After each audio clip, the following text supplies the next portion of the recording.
यो YouTube, आपका मेरे channel में स्वागत है। गाइस, आज जो एक मूवी रिलीज हुई है वो 18 साल के बाद बेसिकली जो मैट्रिक्स सीरीज है उसके बारे में बात करना चाहता हूँ। उसकी जो चौथी मूवी, काफी एक्सपेक्टेशन थी जब उन्होंने अनाउंस किया था कि लारा विचॉस्की ब्रदर में से लारा विचॉस्की खुद आके डायरेक्ट करने वाली है और वार्नर ब्रदर्स मैट्रिक्स सीरीज को रिजुनेट करने वाला है। और इसके अंदर वही पुराना जो कियानू रीव्स है मैट्रिक्स का और कैरियन मॉस, मतलब बहुत सारे एक्टर रिटर्न कर रहे थे। तो मैट्रिक्स 4 यानी मैट्रिक्स रिजरेक्शंस, बेसिकली इस मूवी से काफी एक्सपेक्टेशंस थी और ये मूवी को मैंने आज देखा। ये मूवी को देखने के बाद क्या मेरे एक्सपीरियंस थे और किस तरह का मेरा जो रेटिंग है और इसका जो रिव्यू है मेरा, मैं आप लोगों से शेयर करना चाहता हूं। इसके पहले आप लोगों से मैं रिक्वेस्ट करूंगा कि मेरे चैनल को प्लीज सब्सक्राइब करिए, वीडियोस को लाइक करिए, उसे शेयर करिए, इससे चैनल ग्रो करने में मदद मिलती है। गाइस, इस मूवी के बारे में बात करने से पहले आप लोगों को पहले मैं मैट्रिक्स ट्रिलॉजी के बारे में बताना चाहता हूं, जो 1999 में मैट्रिक्स की फर्स्ट मूवी आई थी। बेसिकली उसने रेवोल्यूशनाइज कर दिया था सारी जो एक्शन सीक्वेंसेस थे और जिस तरह से फाइट सीक्वेंसेस, जिस तरह से स्टोरी टेलिंग और जिस तरह से स्टोरी टेलिंग की गई थी और जिस तरह से एक्शन के जॉनरा को रिडिफाइन किया था इस मूवी ने। और इसके बाद से तो कियानू रीव्स एक मेगा स्टार के रूप में उनको उपलब्धि मिल गई थी। बट ये मूवी ने जिस तरह से एक्शन मूवी को एक नया पैगाम दिया था, उसके बाद से जो नेक्स्ट मूवीज आई थी रिलोडेड और रेवोल्यूशंस, उन्होंने भी काफी अच्छा बिजनेस किया और वो भी काफी अच्छी मूवीज थी। तो इसके बाद से जब मूवी के अंत में, थर्ड मूवी के अंत में जब दिखाया गया है कि कियानू रीव्स यानी नियो और ट्रिनिटी, ये दोनों एक तरह से खत्म हो जाते हैं और मूवी वहीं पे एंड हो जाती है। स्मिथ खत्म हो जाता है और वहीं पे मूवी खत्म हो जाती है। तो बहुत सारे लोग चाहते थे कि ऐसी मूवी बने। उसके बाद एनिमेट्रिक्स आया जो प्रीक्वल स्टोरी थी, और फिर बाद में एक दो गेम आए जिससे कि बताया जाता था कि क्या स्टोरी हुई होगी। बट वार्नर ब्रदर्स ने वो सारी गेम्स को बंद कर दिया और उसके बाद से कोई भी स्टोरी टेलिंग करने पर रोक लगा दी। तो उसके बाद से मैट्रिक्स के बारे में कोई भी जानकारी बाहर नहीं आती थी। बट ये 18 साल के बाद जब उन्होंने डिसाइड किया कि हम मैट्रिक्स की फ्रेंचाइजी को रिजुविनेट करेंगे, तो उसमें उन्होंने फिर से वही एक्टर कियानू रीव्स और कैरियन मॉस को वापस से हायर किया। बट इसके अंदर कुछ कैरेक्टर्स हैं जो इंपॉर्टेंट कैरेक्टर्स हैं, इस मूवी में रिटर्न नहीं करते हैं, जैसे कि एजेंट स्मिथ, ह्यूगो वीविंग और मॉर्फियस का कैरेक्टर लॉरेंस फिशबर्ग, वो दोनों मेन कैरेक्टर इसमें रिटर्न नहीं करते हैं। और जिस तरह से ये मूवी बनाई गई है, basically as a fan of this kind of a movie, ये मूवी देखने पर बहुत ही ज्यादा डिसअपॉइंटमेंट होता है। यदि इस मूवी को मैं कंपेयर करता हूं मैट्रिक्स की फर्स्ट, सेकंड, थर्ड मूवी से, यदि इस मूवी को मैं दो तरीके से रिव्यू करना चाहता हूं, एक तो एक स्टैंड अलोन मूवी से और एक तरह से इसे कंपेयर करूंगा, क्योंकि ये मूवी को देखने से पहले आपको तीनों मूवी देखना तो बहुत जरूरी है, मैट्रिक्स, मैट्रिक्स रिलोडेड और मैट्रिक्स रेवोल्यूशंस, तभी तो आपको ये मूवी समझ में आएगी। क्योंकि ये मूवी एक स्टैंड अलोन मूवी नहीं है। जिस तरह से मैट्रिक्स की दुनिया में कहा गया था कि 7 नियोज है, 7 तरह के मैट्रिक्स थे, और हर बार जब मैट्रिक्स के अंत में चूज करता है अपने ह्यूमंस को बचाने के लिए, तो मैट्रिक्स रिस्टार्ट होता है और उसके बाद से वो हीरो की कहानी फिर से स्टार्ट होती है। तो इस मूवी में वो 7 न्यूज के बारे में बिल्कुल भी एक्सप्लोर नहीं किया गया है, या मूवी के अंदर ये भी नहीं बताया गया है कि किस तरह से नियो को सेव किया गया। ये थोड़ा सा बात बताई गई है, बट वो एकदम से जैसे कि एक कन्वर्सेशन में बताई गई है।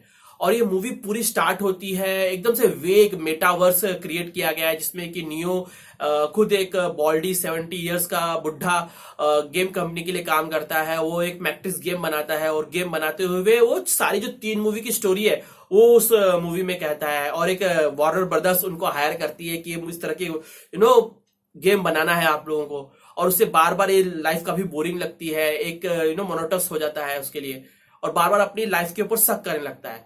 और बेसिकली ये आप यदि मूवी में देखेंगे ना, काफी चीजी और काफी अट्रैक्टिव लगता है, बोरिंग लगता है, डल लगता है। यहाँ पे जो याह्या अब्दुल मटीन है जिसने मॉर्फियस का रोल किया है, उसे एजेंट स्मिथ के टाइप का रोल दिया गया है, फिर वो अचानक मॉर्फियस में बदल जाता है। I mean it is so abrupt changes. और इसमें जो स्टार्ट किया है बहुत ही डल किया गया। मूवी काफी लेंथन खींचती है अपने आप को, और ऐसा लगता था कि मूवी से एक्सपेक्टेशन थी मेरी कि मूवी के अंदर नियो बच जाएगा, नियो के पावर आ जाएंगे और फिर वो किसी बड़े एजेंट स्मिथ जैसे कैरेक्टर से लड़ेगा या फिर बहुत सारी मशीनों के साथ जाके भिड़ जाएगा। क्योंकि उसकी जो थर्ड मूवी में था, उसका जो पावर लेवल था वो तो सारे मशीन से लड़ाई कर सकता था। बट इस मूवी में ऐसा नहीं है। पूरी मूवी में 75% में तो नियो को कई लोग कन्विंस करते हैं कि वापस वो रेड पिल ले ले, और रेड पिल लेने के बाद सारे सीन्स को इन्होंने रिपीट किया है। इसमें एक्शन सीक्वेंसेस एब्सोल्युटली डल बी ग्रेड मूवीज के एक्शन सीक्वेंसेस है। यदि आप इसे कंपेयर करेंगे फर्स्ट मूवी के एक्शन से, जो बड़े लॉन्ग शॉट्स थे, clear shot, clear fighting scenes थे, इसके अंदर हैफजर्डली एड़े टेढ़े एंगल से सीन्स को कैप्चर किया गया है, और बड़े उसमें काफी हैवी एडिटिंग की गई है, जिससे कि कोई भी एक्शन सीन्स इसमें इंटरेस्टिंग नहीं लगते हैं। इसमें जो जेसिका हेनविक, जो बग्स, जो कैप्टन का काम किए, जो कि नियो को बचाती है, वो उसका तो थोड़ा तो एक्शन दिखता भी है, और तो कहीं भी एक्शन नहीं दिखता है। यहाँ पूरी मूवी में नियो को पुश करते हुए दिखा देते हैं, न वो उड़ सकता है, न वो फाइट कर सकता है। लास्ट में एक सीन है कि वो किसी को किक करता है तो बोलता है कि हाँ आई नो कुंग फू।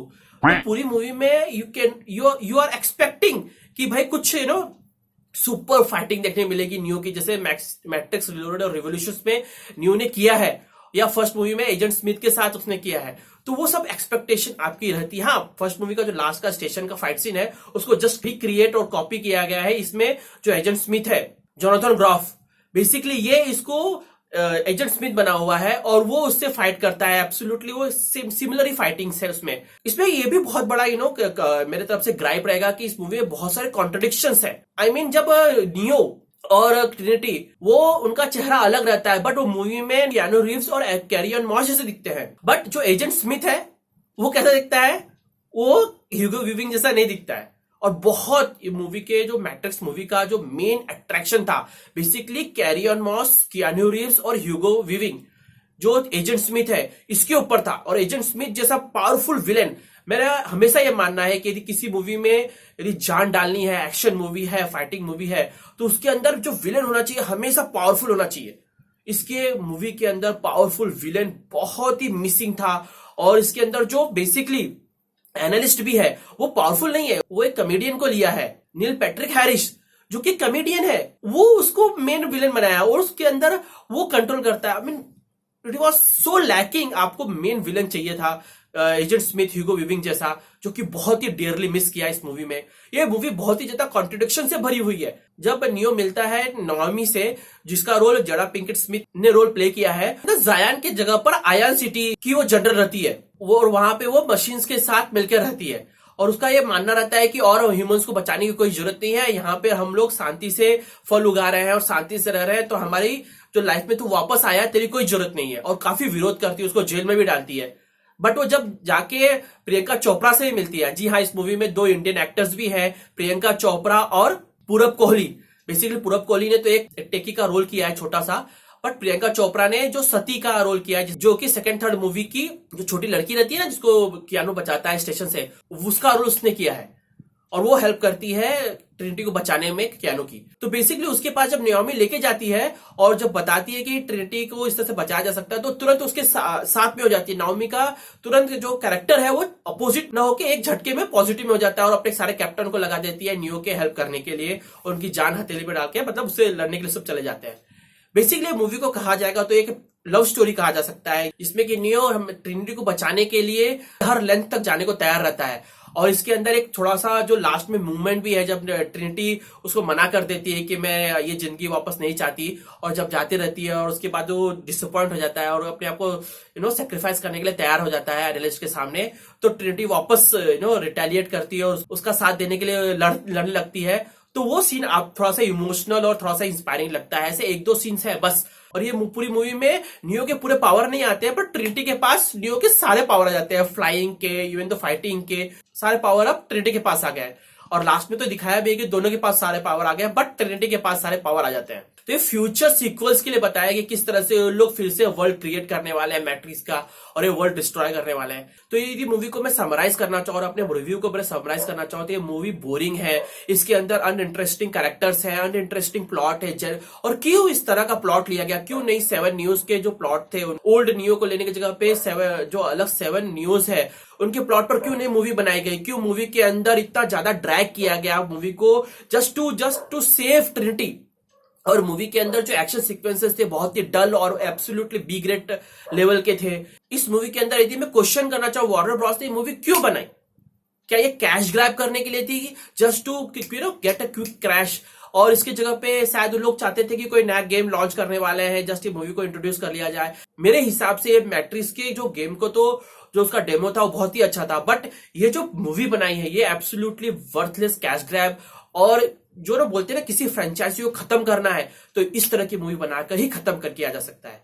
मूवी लॉन्ग थी, मूवी लॉन्ग इसलिए लग रही थी क्योंकि मूवी लॉन्ग होना इतनी बुरी बात नहीं है, बट मूवी लॉन्ग हो और उसके तो कोई इंटरेस्टिंग सब्जेक्ट ना हो, स्टोरी ना हो, फाइटिंग ना हो, राइटिंग ना हो, एडिटिंग ना हो, सिनेमेटोग्राफी ना हो, म्यूजिक अच्छी सी ना हो, तो वो मूवी वर्थ नहीं करती है देखने के लिए।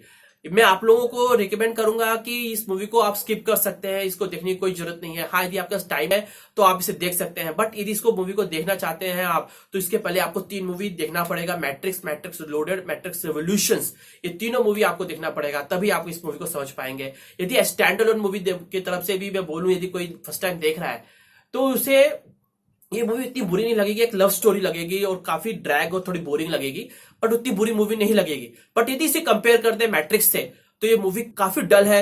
एक तरह से कहा जाए तो ये मूवी इंसल्ट टू मैट्रिक्स है। मैट्रिक्स फ्रेंचाइजी के लिए नाम पर धब्बा है ये मूवी। इसे किसी भी तरह से जिसने भी अप्रूव किया है उसके लिए पूरी उसकी फॉल्ट बनती है कि इस मूवी को क्यों अप्रूव किया गया और क्यों जिस तरह से ह्यूगो वीविंग ने मना कर दिया इस मूवी के लिए, क्यों नहीं कियानो रीव्स ने इस मूवी को करने से मना कर दिया, क्योंकि ये मूवी वर्थ नहीं थी। और यदि इसे मैं रेटिंग देना चाहूं आउट ऑफ 10 तो यदि स्टैंड अलोन यदि रेटिंग देना चाहूंगा तो 5 आउट ऑफ 10 रेटिंग दूंगा, क्योंकि स्टैंड अलोन इतनी बुरी मूवी नहीं थी। बट यदि मैट्रिक्स से कंपेयर करते हैं तो इस मूवी को 3 आउट ऑफ 10। और यदि इसकी जगह पे कोई और रिकमेंडेशन चाहिए, जिस तरह से हर मूवी रिव्यू में मैं देते आया हूं, तो मैं आप लोगों के लिए बहुत सारी अच्छी मूवी का रिकमेंडेशन लेके आया हूं, जिसमें कि अकीरा एक जापानीज एनिमेटेड मूवी है जिसे कि हॉलीवुड के बहुत बड़े बड़े डायरेक्टर्स बनाना चाहते हैं, बट उसके कंसेप्ट को एग्जीक्यूशन करने के लिए जो रिक्वायरमेंट्स है वो शायद अभी तक कोई डायरेक्टर और प्रोड्यूसर अभी तक हिम्मत नहीं जुटा पाया है। तो इसे एनिमेटेड ही देखिए, इसे सब में ही देखिए, जापानीज लैंग्वेज में ही देखिए, टब मत देखिएगा। या फिर आप कियानो रीव्स की मूवी देखना चाहते हैं तो कॉन्स्टेंटीन देखिए, बहुत ही अच्छी मूवी है। और कियानो रीव्स का कई इंटरव्यू है, वो हमेशा कॉन्स्टेंटीन मूवी बनाना चाहता है, बट कोई उसी मूवी को नहीं बनाना चाहता है। बट वो मूवी मेरे तरफ से आपके लिए फुल्ली रिकमेंडेड है। यदि ऐसी कोई मूवी देखना चाहते हैं जो कि जॉनरा डिफाइनिंग और एब्सोल्युटली मेस्मराइजिंग मूवी थी, तो इसमें है एक इंसेप्शन और दूसरी है मिशन इम्पॉसिबल 1। ये आप इसे जरूर देखिएगा, बहुत ही अच्छी मूवीज हैं। इन लोग मैट्रिक्स की तुलना में कहीं भी डल नहीं पड़ती हैं। तो गाइस, आई होप आप लोगों को ये मेरा रिव्यू पसंद आया होगा, और आप लोग से मैं प्लीज रिक्वेस्ट कर रहा हूं कि मेरे चैनल को सब्सक्राइब करिए, वीडियोस को लाइक करिए, वीडियो को शेयर करिए, कमेंट करिए, और भी मेरे चैनल उन्हें सब्सक्राइब करिए। आप लोगों से मैं नेक्स्ट मूवी रिव्यू में मिलूंगा, सीरीज रिव्यू में मिलूंगा। आप लोगों को मेरा प्रेम भरा नमस्कार।